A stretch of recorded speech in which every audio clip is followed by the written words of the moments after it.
მოკლედ, ახლა შევთანხმდით, ხო რომ ძიმე სააღდგომო სუფრების შემდეგ ვამზადებთ მსუბუქ მარტივად მოსამზადებელ კერძებს. ო, მით უმეტეს ახალი სეზონური ბევრი ინგრედიენტები აქვს, ხო? ხო, ბევრი ბოსტნეულია, ბევრი ხილია და შეგვიძლია ძალიან გემრიელი და სწრაფად მოსამზადებელი კერძები გავაკეთოთ. გამწონებულია, ძალიან ბევრი ახალია, სატაცურიც არის შემოსული. კი, და სასწრაფოდ უნდა ავარჩიოთ ახლა ეს ინგრედიენტები და სწრაფად მოვამზადოთ. უკეთ. პომიდორით შემოვიდა ახალი. სატაცური იყოს, ხო? ძალიან. უგარულების, მოკლედ სავსეა, გაზაფხულია. ხო, უკვე გაზაფხულია. და შეგვიძლია ყველაფერი ვიყიდოთ. ტარა!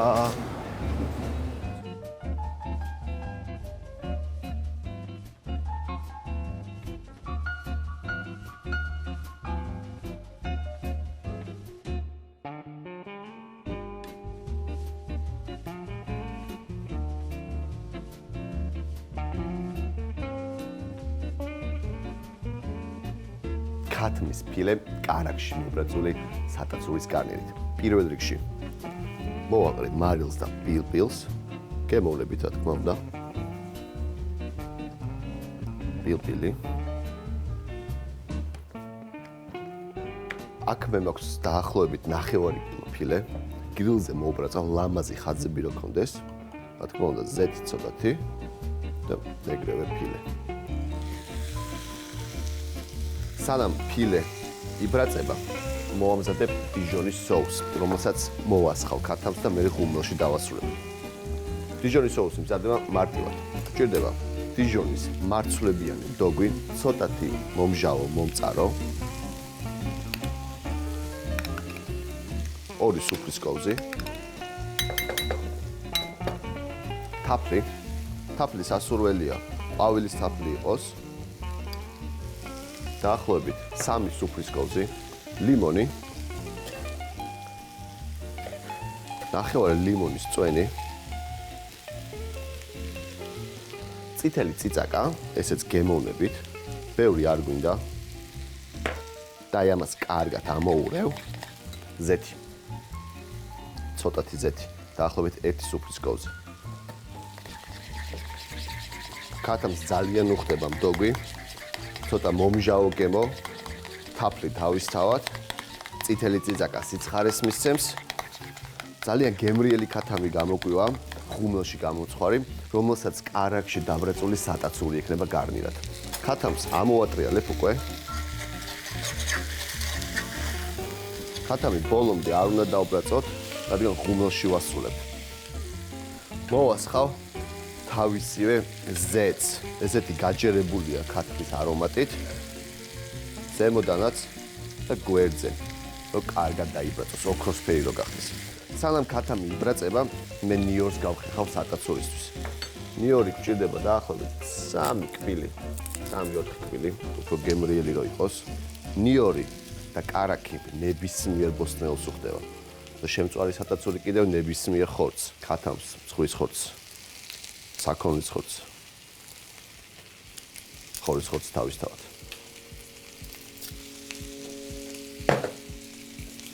წვრილად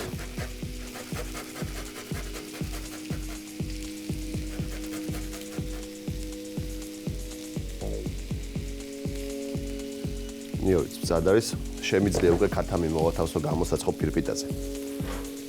გამოსაცხო პირპიტას დავასხავ ცოტათი ზეთს. ქათამი უარ მიიწვას. ქათამი ლამაზად არის დაბრაწული.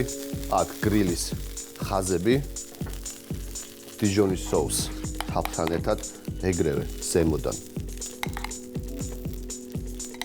მოვასხავ საგულდაგულოდ თავიდან ბოლომდე.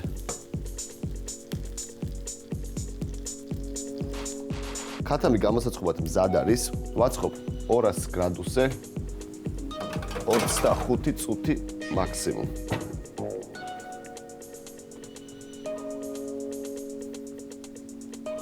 ქათამი 5 წუთში მზად იქნება, დავიწყებ სატაცურის მომზადებას. სატაცურის მოსამზადებლად გვჭირდება კარაქი დაახლოებით 60 გრამი. ცოტათი ზეთი, რომ კარაქი არ დაიწვას. დაველოდები კარაქის გადნობას, ცეცხლი მაღალი.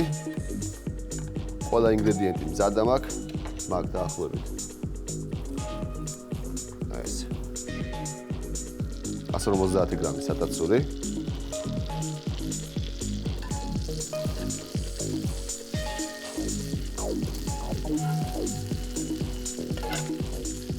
იდაპი.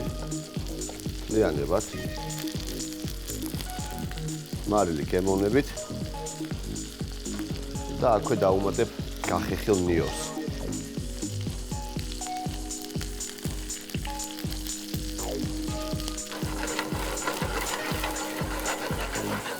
არომატი გადასარევი, კარაქი და ნიორი და ცოტა ხანში უკვე სატაცურის არომატიც წამოვა. სატაცურს დაბრაწვა დიდი ხანი არ სჭირდება, 5 წუთში მზად არის. როგორც კი ცოტათი დარბილდება, სატაცური მზად იქნება. ამასობაში შევამოწევ ქათამს. ქათამიც მზად არის. გამოვიღებ. ახლა რა კარგია. დიჟონის ზემოდან და თაფლის ფენა. შემიძლია უკვე თებში ავაწყო. გამოვთავ. პირველ რიგში დავჭრი ქათამს.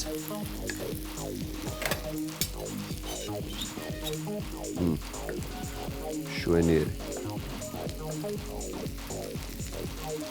გვერდზე გადავდებ ცოტათი. მეორე ფილეც.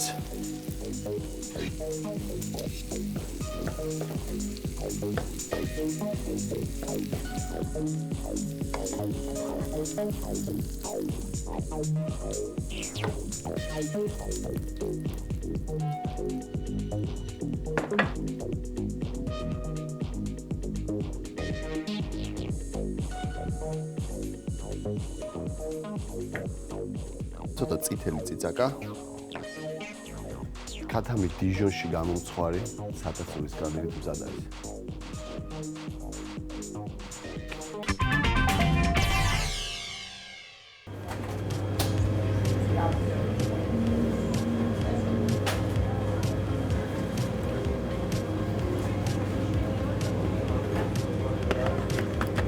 პროშუტო ღვეზელისთვის.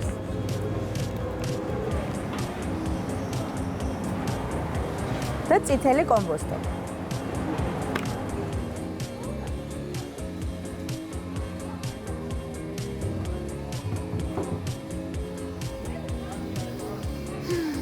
რუკოლაც.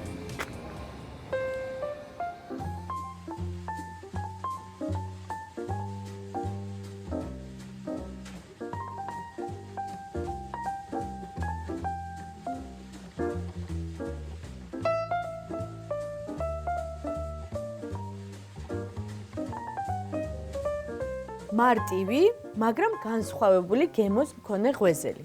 მოვამზადებ წითელი კომბოსტოთი და პროშუტოთი. მე მგონი ძალიან საინტერესოდ ჟღერს. პირველ რიგში, რა თქმა უნდა, ცომს ვამზადებთ. დამჭირდება 500 გრამი ფქვილი,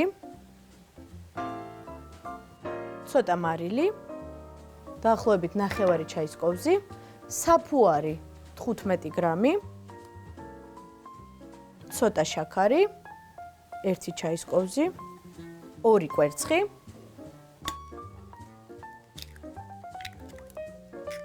და წყალი 200 მილილიტრი. გავხედქოთ კვერცხის გულები. არც ისე ნაზიცომი უნდა მივიღოთ, რა თქმა უნდა მოქნილი მასა უნდა იყოს, მაგრამ ეს რო ამოვა კიდე უფრო დარბილდება. დაახლოებით 2 წუთი მოვზილოთ ჯამშივე. შევკრათ გუნდად. ესე მივცეთ მრგვალი ფორმა და მოვასხათ ცოტა ზეთი. დაახლოებით 1 სუფრის კოვზი. ზემოდან გადავუსვათ და დავტოვოთ თბილ ადგილას 40 წუთით. პარალელურად ვიწყებთ შიგთავსის მომზადებას. პირველ რიგში დავჭრათ წითელი ხახვი.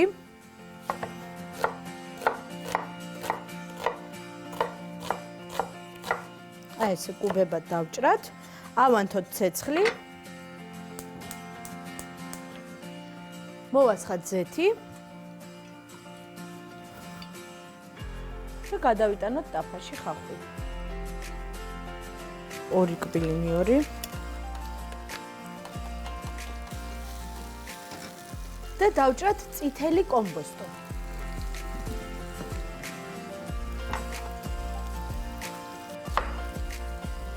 ესეთი ლამაზი იასამნისფერი იქნება. აი ესე სიგრძეზევე.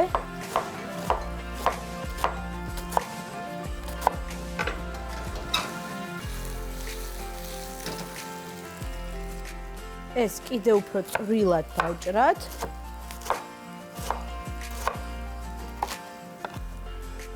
და გადავიტანოთ ტაფაში. კარგად მოვშუშოთ, ისე რომ კომბოსტო დარბილდეს და ბოლოს დავუმატებთ უკვე მარილს, პილპილს და პროშუტოს. აქ მაქვს დაახლოებით 90 გრამი პროშუტო. ძალიან თხელი ნაჭრებია. ფორმას არ აქვს მნიშვნელობა, რადგან იგივე ზომაზე უნდა დავჭრათ როგორც კომბოსტო.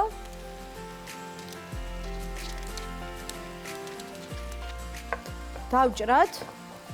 აი ესე დავძენძოთ.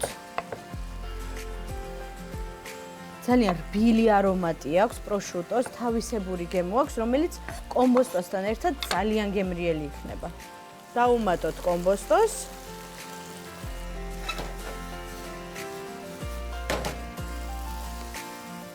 მარილი.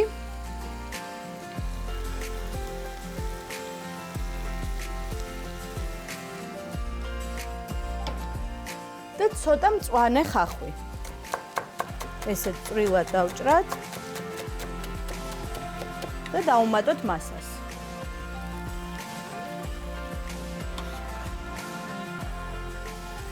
შიგთავს ძალიან გემრიელი არომატი აქვს, ძალიან საინტერესო ფერები აქვს და პროშუტოს გემო ნამდვილად განსაკუთრებულ გემოს მიცემს ღვეზელს. პილპილი. ცოტა სიცხარეც რომ მქონდეს. და დაახლოებით 3 წუთი კიდევ მოვშუშოთ ცეცხლზე.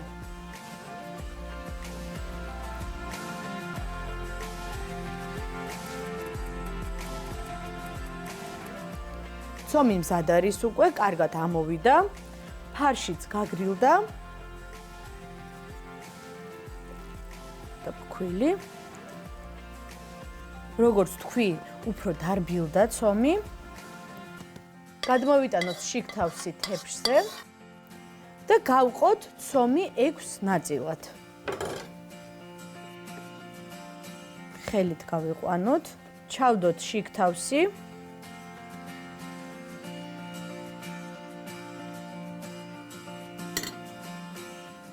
და შევკრათ ცომი.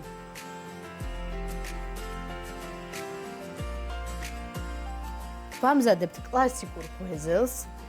აქვს ესეთი მარტივი ფორმა. გადავიტანოთ გამოსაცხო ფირფიტაზე.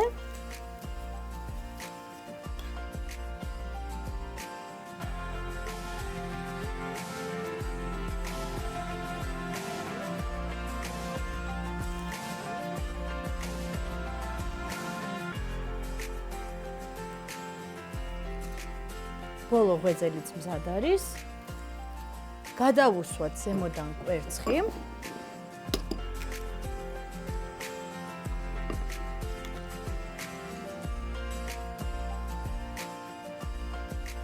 და გამოვაცხოთ 200 გრადუსზე 10-15 წუთით.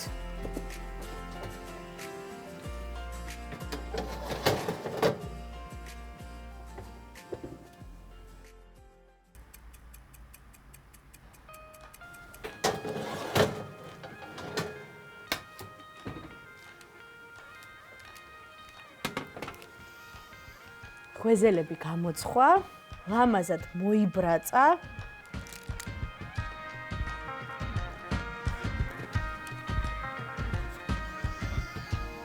ეს არის ყველაზე მარტივი და გემრიელი ღვეზელების რეცეპტი. სამი მცხელია.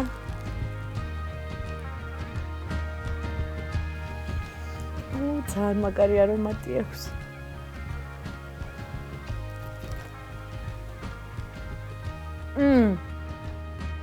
ძალიან მაგარია.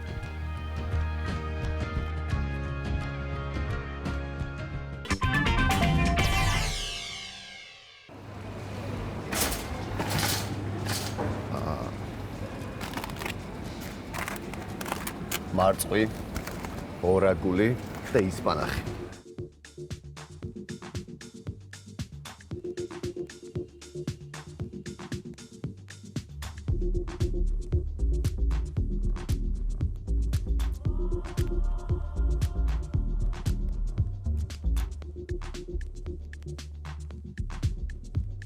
ვამზადებ განსხვავებულ სალატს ისპანახით, მარწყვით და ორაგულით.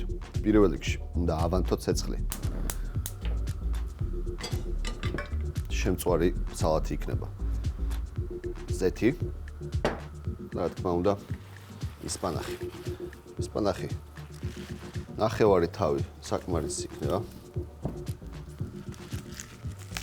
ესე უხეშად მოვაბრი. სანამ ისპანახი იწალება, გავფრთხვნი ნიორს. ნიორი მჭირდება მე. 3 კბილი გავფრთხვნი და გავხეხავ.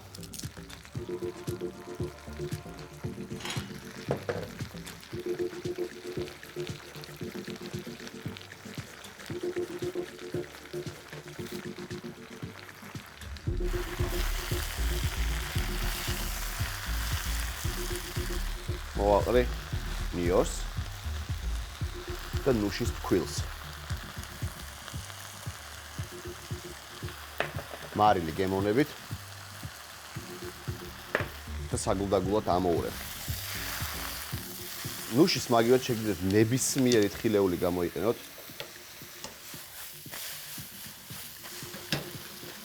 შვენიერი. შემიძლია უკვე თეფსზე გადმოვიღო.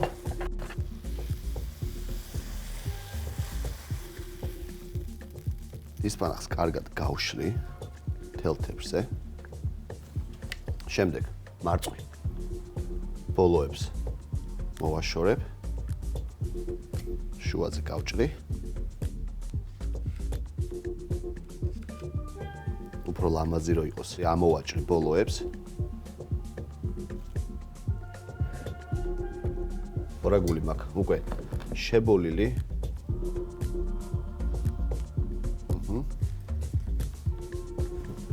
ცოტა ლიმონის ცედრა, ორაგულს ძალიან უხდება. და რა თქმა უნდა, ამ ყველაფერს მოუხდება ბალზამიკოს ძმარი.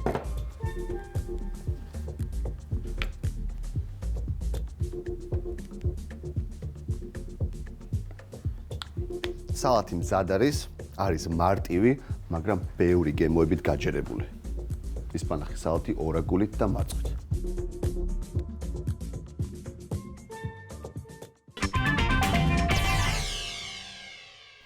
სახელი გვარი, მარიამ შევარდნაძე. საცხოვრებელი ადგილი, თბილისი. განათლება, ვსწავლობ ამერიკულ აკადემიაში მე-12 კლასში. ჰობი, კულინარია. მინდა გამოვიდე, მინდა გამოვიდე შეფსარეული.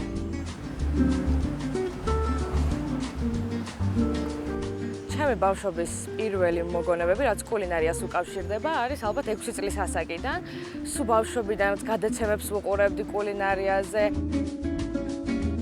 დეჩებს ვეხმარებოდი ხოლმე სახლში ვაწყობდით კულინარიულ საღამოებს და წიგნების თვალიერება მიყვარდა კულინარიული და მეც რაღაცებს ვამზადებდი ხოლმე და უკვე მე რაც დრო გავიდა და ეს ინტერესი რო აღარ გამიქრა, უკვე მივხვდი რომ ჩემი ნაწილი იყო ეს კულინარია და იყო ჩემი ჰობი და გადავწყვიტე რომ პროფესიონალური კუთხით მივდგომოდი კულინარიას უკვე.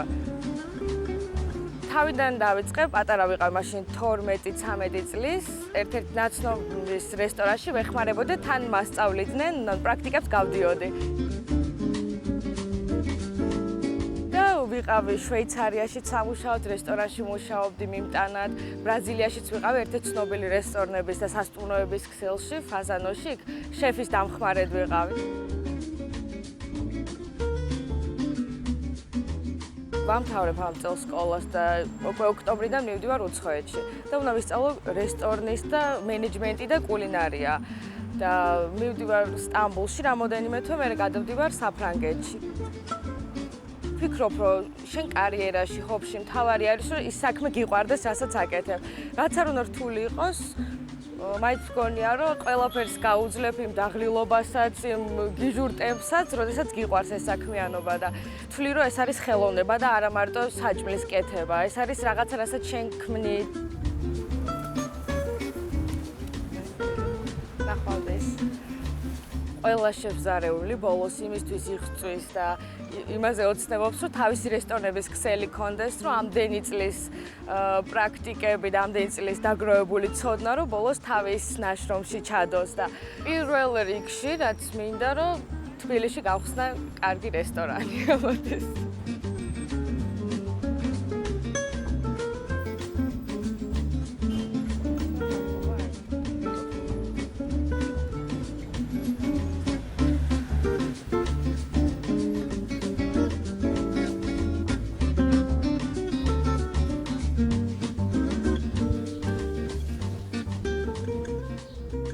დღეს მე მოვამზადებ შემწვარ ორაგულს კინოასთან ერთად და რატატუისთან ერთად. ეს კერძი ვისწავლე, როდესაც ვიყავი ბრაზილიაში, იმიტომ რომ კინო არის ახალი შემოსული ქართულ ბაზარზე და შეიცავს ფოსფორს და თითქმის უტოლდება თევზის შემცველობასაც. პირველ რიგში მე დავიწყებ რატატუის მომზადებას, რადგან უფრო დიდი დრო მეაქვს ვიდრე ორაგულის შეწვას. ჩვენ გვაქვს ბადრიჯანი, ყაბაყი, ბულგარული, სოკო და კავა. სანამ ჩვენი რატატუი მზადდება, მე ამასობაში მოვამზადებ ორაგულს. ჩვენ გვაქვს ორაგულის სტეიკი, რომელსაც გავჭრებ. და კანის მხრიდან უნდა დავსეროთ ესე. მოვასხამთ ზეითუნის ზეთს. პირბილს. და მარილს.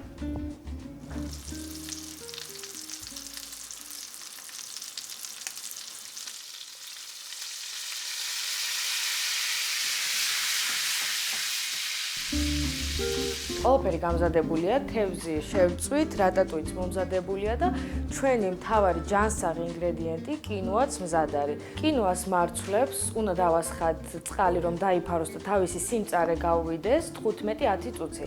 შემდეგ უნდა დავასხათ ცხელი წყალი, 1 ჭიქა კინოაზე 2 ჭიქა წყალი უნდა დავასხათ და როგორც წიწიფურა მზადდება, უნდა მოვხაშოთ. როდესაც წყალს შეიწოვს, აი ესეთი კინოა გამოგვიყვება. და ბოლოს თევზს, რატატუის და კინოას მოვათავსებთ ერთ თევზზე და გავაფორმებთ.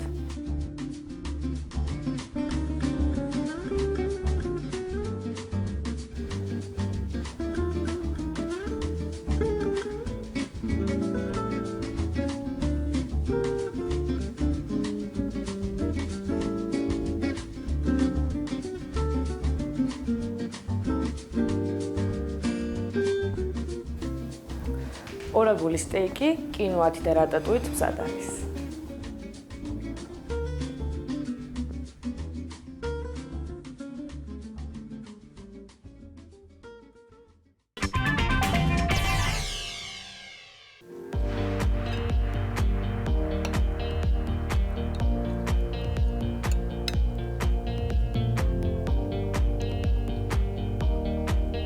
ძალიან ლამაზი გამოვიდა.